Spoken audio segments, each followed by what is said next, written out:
Thanks for staying with us, everyone. First up, commercial banks say they are currently monitoring developments in the economy in order to make a decision on participating in the various government financial instruments. This is despite the delay by international rating agencies in upgrading the economy after achieving several positive economic indicators.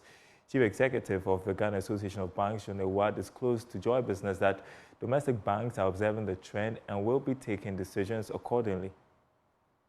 It is unfortunate that the rating agencies do not apply the same kind of principle when they are downgrading to instances where there is a potential for upgrading.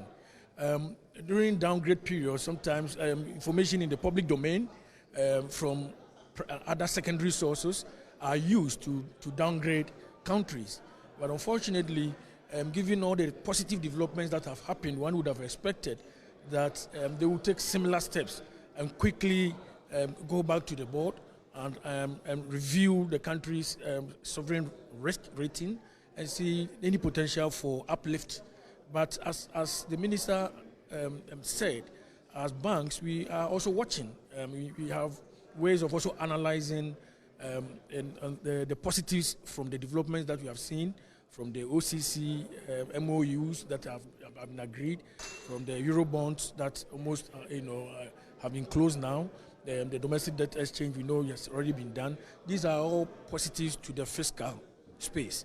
And as banks, I'm sure in the various boardrooms and risk committees, they will factor these in their uptake in government instruments. The Association of Ghana Industries is set to engage the Trade Minister, Katie Hammond, over cement price control concerns. The move has been influenced by fear the legislative instrument in its current form will hurt industries. Dr. Humphrey Imdaka is president of the Association of Ghana Industries. Yeah, we have a letter in there with the Minister of Trade to engage specifically on the cement-related matters. Tomorrow, per se, I know the cement factories have also been invited to Parliament because the document has been laid. Yes, we are engaging the minister. We need to put time to it, but the minister has other responsibilities, but that of the cement. So catching him sometimes can be difficult because he has a lot of portfolios to manage. But AGI is on this subject matter, and the minister has admitted that we should meet him very soon with our members and then engage further. Thank you. And that could lead to the proposals by Dr. Otinjesi as the rest that maybe airdrop could help, or because as the time takes, the airline is also running and it could soon become a law. Well, I stand on his shoulders. He is a senior citizen in the space. He sees further than I can see.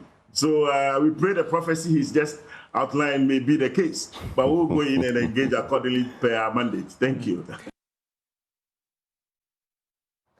Meanwhile, Chief Executive Officer of the Chamber of Cement Manufacturers, Dr. George Dawson Amoah, has rejected some statements made by the Minister of Trade, Katie Hammond, on government's move to pass a legislative instrument to control prices of cement.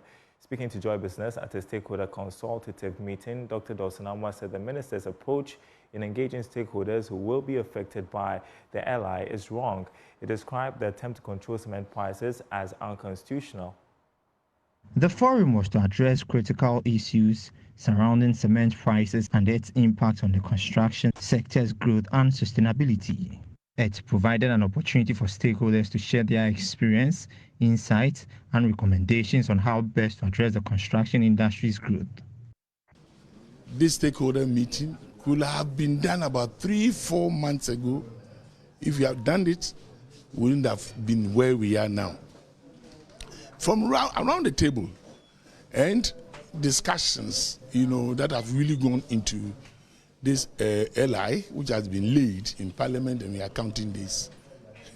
One very significant point comes out, which, of course, day in and day out, you learn actually to see the consequences of it. That it's unconstitutional, which, of course, comes as a mind-blocking.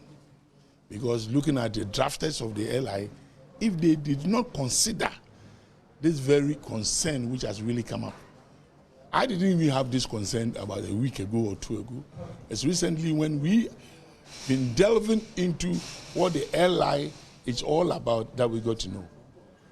Dr. Dawson called for the need to identify opportunities for collaborative efforts to support the growth of the sector. Our hands are actually tight because looking at the practice in Parliament, it is like you can actually, give a grievance or a petition before the LI is laid. And that's unfortunately what we are lamenting seriously of being denied. We never had any stakeholding consultation meeting, absolutely not. No one can challenge that. It is the truth. I have been the chairman or the CEO of the chamber all these years. We know the interaction that we have, the relationship that we've built with the Ministry of Trade and Industry, and never did we ever have the opportunity to discuss the LI, that is legislative instrument, on pricing. Now, industries have linked the rise in prices of goods on the market to high cost of power. The June 2024 data from the Statistical Service shows significant spike in the prices of goods produced in the country. But speaking on PM Express Business Edition, Finance Director at Crocodile Machetes, Dr. Charles Etienne, said despite the power situation stabilizing, their fortunes are yet to improve. From last year, it appears the price have gone up by 100%, and this impacting negatively on the unit cost of the product. That's the essence of the high inflation. No manufacturer absorb the cost. It has to transfer onto the final user. So you could see that from June inflation, the producer inflation is about 25% locally. The imported one is about 17%. That's the impact. So when the electricity price goes down, obviously the unit price of item also. So even though it has stabilized, the cost is too high. Unit is too high. It's too high. And that is feeding into the high prices. Because I thought that if things were bad then, and some were saying that now that things are stabilized, it should impact on the cost of, in terms of your produce that you sell. But it appears that it's a reverse. No, the impact of two folds, as I said. When there's no electricity, you have to rely on diesel to produce. Okay, diesel is quite expensive than electricity.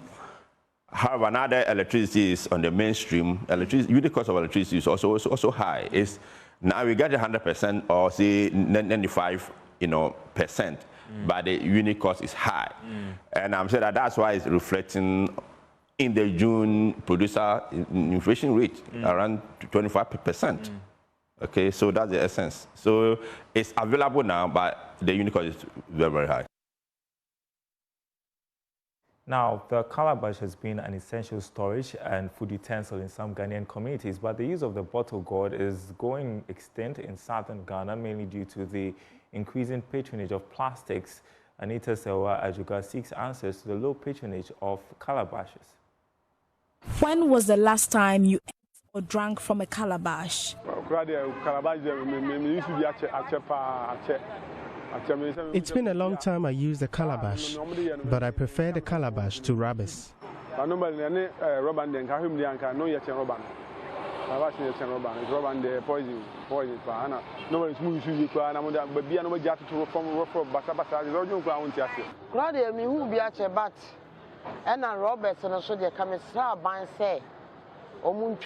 The government should ban the use of rubbers. I've noticed it affects plant development.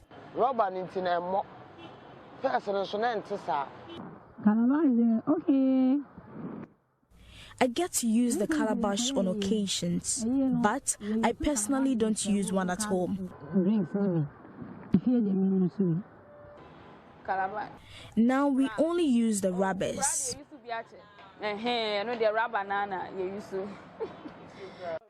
It's been 6 months since Adiza, a calabash vendor at Aija Market, made good sales from her wares. Adiza decries the dwindling patronage of calabash.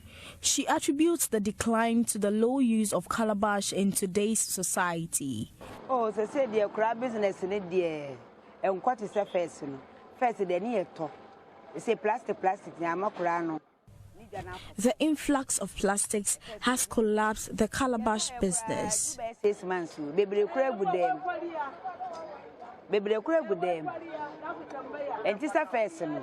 The price of calabash ranges from 10 to 100 cedis, depending on the size. Maybe 10 cedis, 15 cedis, 20 cedis, 30 cedis, 100 cedis. Some few people purchase the big size, which is 100 cedis, for occasions like weddings. Many food vendors in the Ashanti region sell their foods in plastic bowls or polythene bags. According to vendors, the rubbers or plastic bowls are cheaper than the calabash. Hawile Yakubu has been selling Hausa cocoa for the past 17 years. She says customers currently prefer being served in plastic containers. They say all my customers prefer the rubber. The calabash used to be cheap. It's now expensive. I used to purchase the calabash at 1 or 2 cedis. I know it's healthy to use the calabash, but it's expensive. What did you want?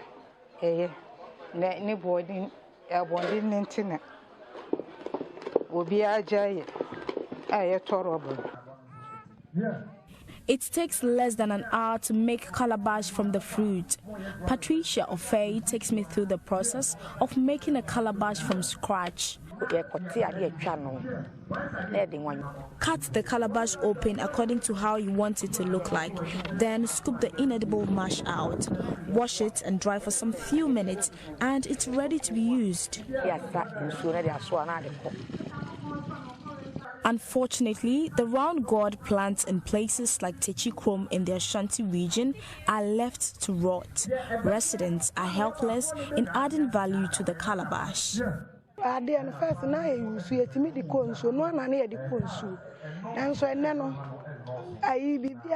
Due to modernization and the influx of rubber, we now use plastic bowls instead of the calabash.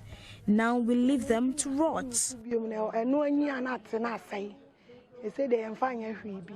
Oh, a boy, pa. A quiz and son of Roberts Ebeba. Into Roberts by the day, Plastics have become an integral part of the Ghanaian routine, but their environmental impact raises significant concerns. According to Chariot Energy, plastics can take 20 to 500 years to decompose because it's not natural. Unlike plastics, when the gourd fruits or calabash are left to rot, they are not harmful to the environment and decay naturally without polluting the soil. Therefore, crucial that the use of calabash be encouraged to curtail the menace plastic its environment. Reporting.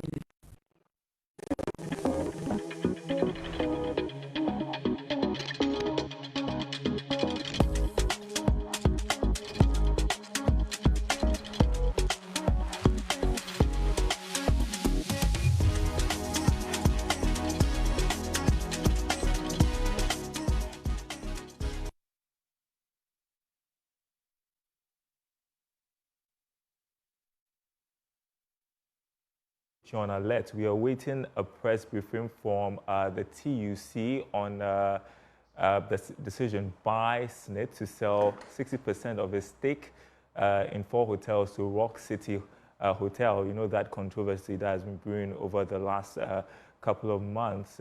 We understand that the TUC is going to announce a total shutdown of the country. We are awaiting that announcement. We'll take you live to that press conference once we have the feed. But in the meantime, we can, on a lighter note, discuss things and developments in the show business space. And today we are going to be diving into gender representation and inclusivity in entertainment. We'll examine the strides being made towards gender equality and the importance of inclusivity and how diverse representation can drive both economic growth and social change. Joining me in studio is culture journalist Kenneth Autudako, and I've got some Kenneth Autudako news this afternoon because he is the latest member of the Grammy Recording Academy. Congratulations to you. Can we show that I think there's a picture of you announcing that you made it to the Grammy Recording Academy. Tell us a bit more about it. Yeah, that's him. That's him right there, Kenneth Awuzie-Darko. Great stuff. Tell us about it. So the Academy, basically Recording Academy, is a group of industry experts that are invited from across the world to help the association basically make key decisions when it comes to music worldwide. So it's basically made up of industry experts such as there are musicians in there, there are music executives, there are promoters in there as well. There are also some journalists in there. So the Grammy, the Recording Academy basically looks around and then finds individuals who are excelling in their fields, and they can now invite other people who they feel are in good standing. In doing that, it also helps to basically ensure that there's peer review in that space, basically. So when it comes to making decisions that impacts music across the world, it is done in such a way that there's some sort of representation across board to ensure that these decisions do not go, against people who are represented on this specific. Congratulations once again. Looking forward to see you do your stuff in that academy there. And so while we talk about gender inclusivity in the show business space, tell us about the progress made towards equality. Equality in the business basically is something that is not being looked at so much. And for instance, if you look at the fact that there's not too many women, for instance, in the entertainment and showbiz industry. But back then it was very less, but moving forward, there has been some improvement. So as we speak, there's some more progress in there. There are more women being represented in, for instance, in music, in the field of movies, in the field of other forms of creative, endeavors. You are seeing more and more women going into these fields. You'd find them in very executive positions. And also, you also find them in very technical spaces where they didn't used to be the case. So there's some progress that is being made compared to previous times. So if you look at it on the face value, you'd say there's been some progress in terms of gender equality and inclusivity. Why is this so important in the show business industry, and how does that contribute to the growth of our economy? So if you mention the economy, you'd realize that it is not made up of just a single group of people. So you can even translate that same thing into the entertainment space. You can't just have, for instance, men running everything.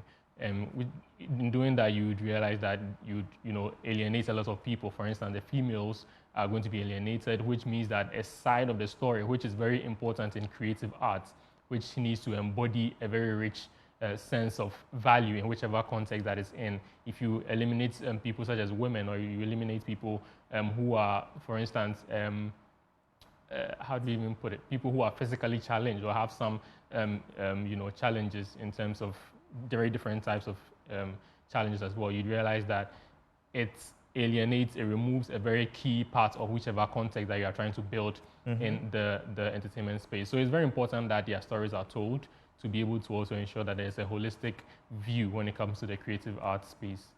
Yeah, and what are some of the challenges that still persist with women, the underrepresented in the show business industry? So in terms of representation, in as much as there has been some improvement, as we earlier indicated, and when it comes to like the pay, gap, it is something that is not very encouraging. Even though, about that one. Exactly. Even though a lot more people are, a lot more women, a lot more people who didn't used to be in the scene are now moving in there. The pay gap is also still wide, and that's something that advocates are also looking at for something to be done about. If you also realize that there's some sort of discrimination that goes on in there as well. For women especially, you'll find that there are cases of harassment which sort of impedes their progress in terms of taking that career to the next step, because at every point in time you have complaints from a lot of them about some of these things. Even though it is not as much as it used to be, it is a very big challenge that they are facing, which if solved, will really help them thrive in this space, actually. All right, Kenneth Awuzie-Darko, thank you so much for joining us. Congratulations once again. Thank you, Darryl. We'll talk a bit more after the program. Now, Ecobank Ghana, as part of its resolve to instill the habit of savings, has rewarded customers under its Ecobank Million Gang promo. At the second draw of the promotion, Head of Consumer Products at Ecobank Ghana, William Danso Abim, said the promotion is to reward consumers and help them navigate the difficult economic times. The second draw of the EcoBank Million Gang promo sought to reward over 1,500 customers. About 60 customers won cash prizes ranging from 2,000 Ghana cedis to 10,000 Ghana cedis, while others won gift vouchers, fuel coupons, and other prizes. In an interview, Head of Consumer Products at EcoBank Ghana, William Dansu Abiam, entreated individuals to cultivate the habit of savings and participate in order to stand the chance of winning. Over the past 3 years, we've been very, very consistent with it. Last year, we did salary promo where we doubled, and even in some instances, we quadrupled the salaries of customers. This year, we decided to go the route of encouraging customers to save, because we are in a season where it is really important you do that. So as a way of incentivizing customers to save, we decided to come up with this EcoBank Million Gang. Basically, all we are saying is that put some money in your accounts in lots of 500 multiples of that, and for a period of 7 days, and you qualify to be part of the winners. We know that there are others that would always want to take advantage when exciting news like this is out there, and therefore there's a need to caution our customers that just be cautious. The calls you receive will come through our official line 080-000-3225. That is our official line. And when we call you, we are not asking you for any information. It is only to break the good news to you that you've been part of the winners. And for those who are going to receive cash, we'll credit your account even before we call you. The EcoBank Million Gang promo, which will end in July, is seeking to reward over 7,000 customers in total.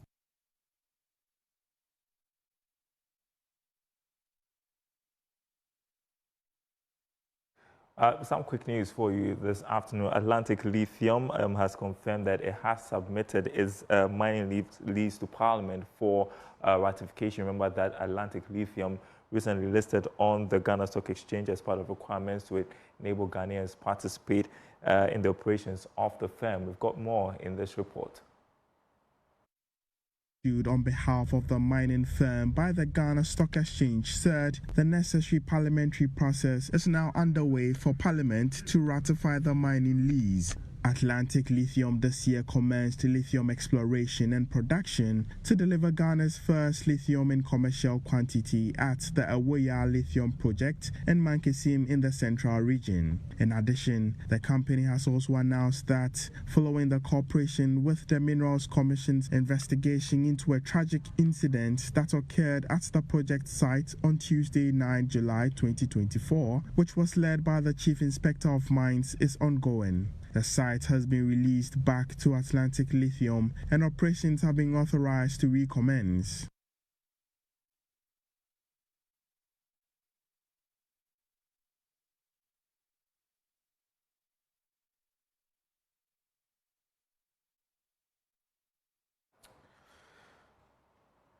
All right, and that's the marketplace, everyone. Thanks for watching. There is more news on our website, myjoyonline.com/business.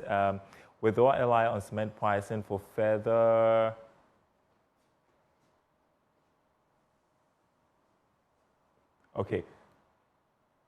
myjoyonline.com/business. A bit of a struggle here in the studio, but yeah, the day's latest stories from over there.